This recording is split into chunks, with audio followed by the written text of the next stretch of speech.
জোট নিয়ে ঘরে বাইরে অশান্তি, তার মধ্যে আলিমুদ্দিন স্পষ্ট করে দিল আগামী দিনে কোন চার পথে তারা আন্দোলন করবে। সিপিএমের নিজস্ব পথ, বামফ্রন্টের আন্দোলনের পথ, বৃহত্তর বাম আন্দোলন এবং কংগ্রেস সহ ধর্মনিরপেক্ষ ও গণতান্ত্রিক শক্তিগুলিকে সঙ্গে নিয়ে আন্দোলন।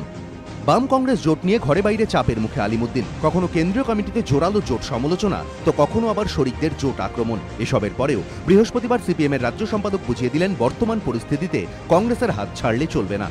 একই সঙ্গে এও স্পষ্ট করলেন সব শরিকদের সঙ্গে নিয়েই চলতে চায় আলিমুদ্দিন।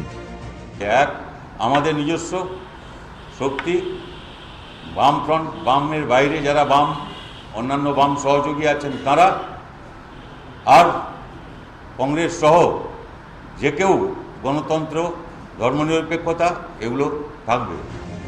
বাম কংগ্রেস জোট করেও ভোটে ভরাডুবি হয়েছে। ভোটের পর এই জোটের প্রায়ই দেখা যাচ্ছে দূরত্বের ইঙ্গিত। কখনো বামেদের মিছিলে ডাকা হচ্ছে না কংগ্রেসকে, কখনো আবার বামেদের সঙ্গে একযোগে ওয়াকআউট করেও পরে বিধানসভায় যোগ দিচ্ছেন কংগ্রেস বিধায়করা। এই প্রেক্ষাপটে জোটের ভবিষ্যৎ প্রশ্নের মুখে বলেই মনে করছে পর্যবেক্ষকদের একাংশ। আলিমুদ্দিন অবশ্য মনে করছে এটাই আসল পরীক্ষার সময়। লড়াইয়ের ময়দানে পরীক্ষা দিতে হবে। ফ্যাসিবাদী কায়দায় যে আক্রমণ হচ্ছে সেখানে সবাইকে পরীক্ষা দিতে হবে। আমাদের নিজস্ব শক্তি দিয়ে পরীক্ষা দিতে হবে, বামপন্থীদের দিতে হবে, বামপন্থীদের ফ্রন্টের বাইরে যারা আছেন তাদের দিতে হবে, অন্যান্য যে সমস্ত দল আছেন কংগ্রেস সহ তাদেরও লড়াইয়ের ময়দানে থাকতে হবে।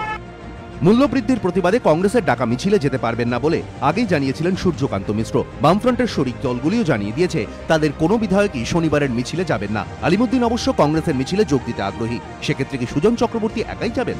সূর্যকান্ত মিশ্র জানিয়েছেন বিষয়টি নিয়ে বাম পরিষদীয় দল আলোচনা করছে। দীপক ঘোষ, এবিপি আনন্দ, কলকাতা।